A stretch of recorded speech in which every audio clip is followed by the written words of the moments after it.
अब तक बलूचों की धरती पर ढेर होने वाले पाकिस्तानी सेना अब बलूचों के आसमान में मौत के हवाले हो रहे हैं। गिराई है तो किस लेवल का ये जुल्म है। फिर कल गुज़श्ता दिन मुलाकात हुई है पाकिस्तान की आर्मी चीफ साहब की कुछ बिजनेसमैन के साथ। उनके हवाले से बहुत सारी खबरें रिपोर्ट कर रहे हैं बिजनेसमैन जिनकी मुलाकात हुई है। शेख इरफान जो सदर हैं FPCPI वो रिपोर्ट करते हैं, उनके हवाले से खबर छपी है कि आर्मी चीफ ने कहा कि मैं एक टास्क फोर्स बना रहा हूं, जितने भी कीबोर्ड वॉरियर्स हैं उनको हमने कंट्रोल करना है। अब यकीनी तौर पर ये कीबोर्ड वॉरियर्स वो होंगे जो मुल्क के अंदर हालात को खराब करने या फिर मुल्क के खिलाफ एक गलत नैरेटिव बनाने में कोई ना कोई किरदार अदा कर रहे होंगे, जिसको फैमिली रेडिकलाइजेशन या फैमिलियल टेररिज्म कहते हैं। उसके लिए एक टर्म जो और यूज होती है वो है किनशिप टेररिज्म, जिसमें पूरी की पूरी फैमिलीज जो है वो रेडिकलाइज हो रही है। उसके सवाल ये है सलमान साहब, दोहा माहिदे में हमने सहूलतकारी की, फिर ख्वाजा आसिफ साहब फरमा रहे हैं कि 50 से 60 लाख अफगान शहरी तमाम तर हुकूक के साथ पिछले 4 से 5 दहाइयों से यहाँ पनाह लिए हुए हैं। नमस्कार दोस्तों, जय हिंद। दोस्तों, पाकिस्तान के लिए BLA, TTP और तालिबान इस वक्त सिर दर्द बना हुआ है। पाकिस्तान में हर रोज़ कोई ना कोई बड़ा हमला हो ही जाता है, जिसमें पाकिस्तान के कई सैनिकों की मौतें भी हो जाती हैं। क्या है पाकिस्तानियों का रिएक्शन? वीडियो को स्टार्ट करते हैं, लेकिन उससे पहले यदि आपने हमारे चैनल को सब्सक्राइब नहीं किया तो सब्सक्राइब करें। वीडियो पसंद आए तो लाइक करें, कमेंट करें और शेयर करें। जय हिंद, वंदे मातरम। बलूचों के गढ़ में पाकिस्तानी एयरफोर्स का हेलीकॉप्टर हो गया क्रैश।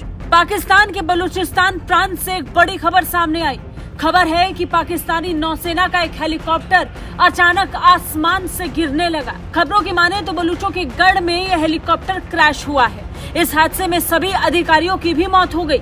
जानकारी के मुताबिक इस हेलीकॉप्टर पर 3 अधिकारी मौजूद थे जो इस क्रैश के दौरान मौत के हवाले हो गए। के बावजूद अफगान सरजमीन हमारे खिलाफ इस्तेमाल हो रही है। मकासद क्या है इसके?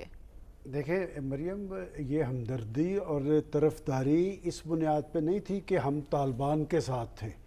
तरफदारी और हमदर्दी इस बुनियाद पे थी कि हमारे साथ उनका बॉर्डर मिलता है। हम जब CPAC की बात कर रहे थे कि CPAC टेक ऑफ करेगा तो हमें यहाँ पर इस्तेहकाम चाहिए था। और दहशत गर्दी की जंग हमारी जंग तो नहीं थी, जंग तो जिनकी थी वो सबको पता है। तो हम तो इसलिए ये कह रहे थे कि वहाँ पर अफ़गानिस्तान के अंदर अमन होगा तो पाकिस्तान के अंदर इस्तेहकाम आएगा। अब तालिबान की तरफ हमारा टिल्ट क्यों था कि माजी के अंदर पाकिस्तान ने खा कुछ भी उनके लिए किया हो, वहाँ से कभी हमारे लिए खैर की खबर नहीं थी आई कि वो हामिद करजई हो, अशरफ गनी हो और अब तालिबान इंतज़ामिया हो। हमें तो इनमें फ़र्क नज़र आना चाहिए था कि इसमें तो कोई शक नहीं कि दोहा मुआहिदा पाकिस्तान का एक बुनियादी रोल था और पाकिस्तान ने इस इशू के हवाले से ये बात कही थी कि ये इस खत्ते का इशू है।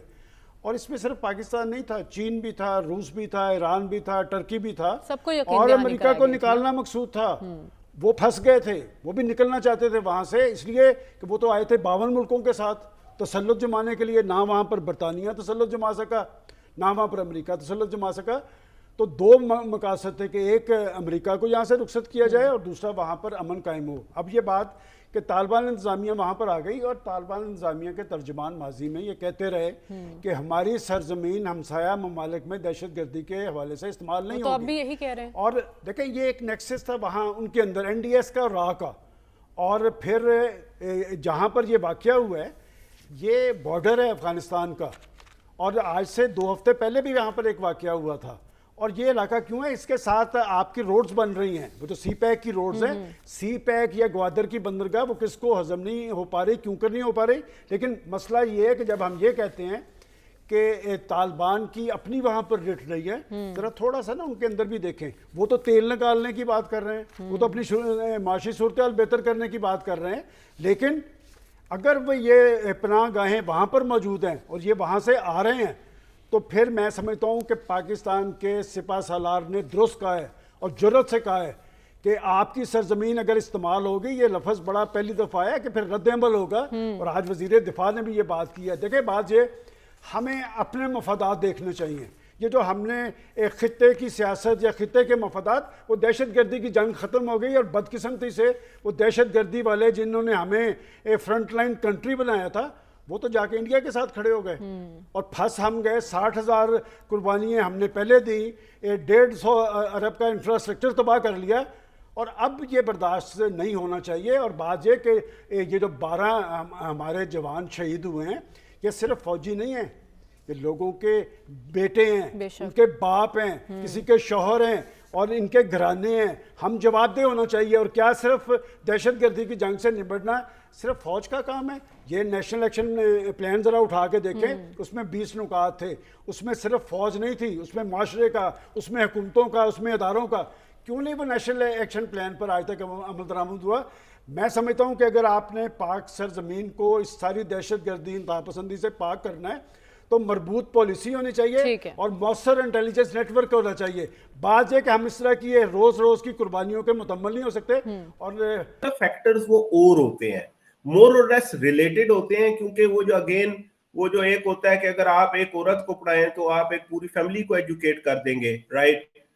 इसी तरीके से वो डेंजर यही है कि अगर एक खातून जो है वो रेडिकलाइज होगी तो शायद वो पूरी फैमिली को ये है वैसे cliche, I don't agree with it, लेकिन जनरली किनशिप रेडिकलाइजेशन का की जो अंडरस्टैंडिंग है वो यही है कि अगर एक फैमिली का जो सरबराह है, जो मर्द है, बाप है या भाई है या जो भी उसका गार्डियन है, वो अगर रेडिकलाइज होगा तो हो सकता है उसकी पूरी फैमिली रेडिकलाइज हो जाए। लेकिन उसके अंदर जो पार्टिसिपेशन होती है वो आइडियोलॉजिकल फैक्टर्स नहीं होते, वो कोई डिफरेंट फैक्टर्स होते हैं, जिसके अंदर फॉर इंस्टेंस अगर बच्चे अपनी माँ या बाप को ओबे कर रहे हैं तो ओबीडियंस उसके अंदर एक ज्यादा फैक्टर है, राइट। लॉयल्टी एक बड़ा फैक्टर है कि फैमिली के साथ आप लॉयल है या बाप के आप ओबीडियंट है। या इसी तरह अगर बीवी या बेटी या बहन अपने भाई को या बाप को या शोहर को ओबे कर रही है कि उसके पास चॉइस कोई नहीं है, लेकिन वो ये कि चूंकि